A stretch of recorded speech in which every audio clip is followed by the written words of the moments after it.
Fable II is a game about choice.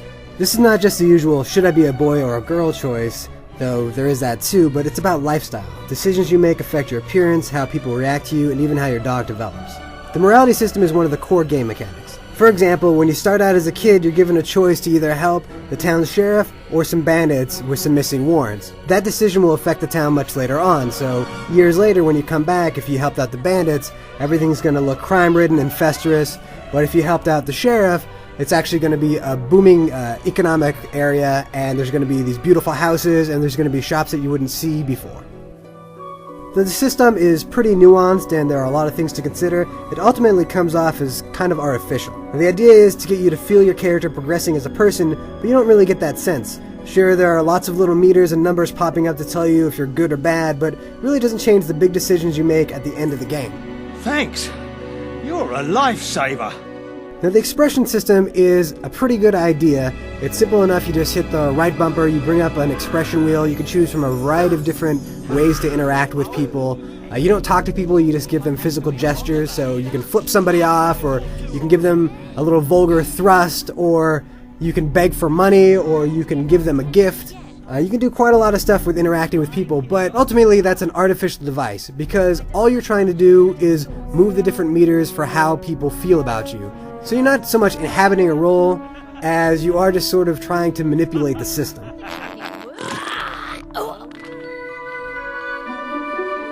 The combat is really fun. It's a really flexible and very simple system. The X button controls your swords, the Y button controls ranged attacks, guns, and crossbows, and the B button is your magic. And it's just that simple. While it does seem like it would be a little bit limiting, there's actually a really good flow to the combat. It's very easy to move from, hacking a couple times with a sword and then whipping out your pistol and blowing the guy away, or then just casting a bunch of fireballs at people. That's what makes Fable unique, is that you're not just somebody who focuses on magic or swords or whatever. You're somebody who combines all three of these things to defeat the evil that is threatening Albion.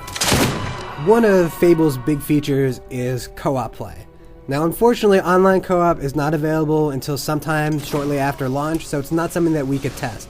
However, online co-op is supposed to work very similar to couch co-op, and the couch co-op mode does actually work in the review build that we have, and it is pretty disappointing. But while it is cool to play with somebody else and have them come into your world, unfortunately, the guest who comes in can only bring in their character's stats. They can't bring in their weapons, they can't bring in their character's look. So they're going to look different than they would in their own game, which sort of defeats the purpose. Now, you can't go run around with each other and sort of explore what somebody else's world looks like. They can help you out, earn extra experience. You can barter over who's going to get what amount of money. And you can actually combine attacks together to get more experience, so your buddy can hit a guy with one attack and then you can shoot him, and you're basically going to get a cool combo that you wouldn't normally get playing alone.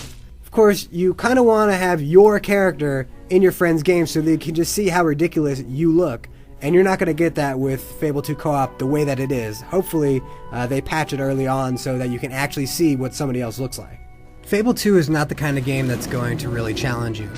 But then again, it's not really supposed to. The idea is that you are one of the greatest heroes in the history of Albion, so it makes sense that by the game's end, you can pretty much mop the floor with any creature you meet.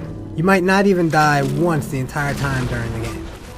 If you have a real tunnel vision and you just run from all the main quest missions one after the other and ignore all the other cool stuff that there is to see in the world of Albion, you could probably get through the game within 8 hours. It's not that long, but you're going to miss out on the great experience that Fable 2 has to offer.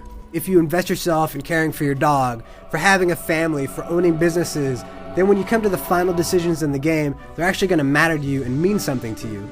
So the more that you put into Fable 2, the more you're going to get out of it.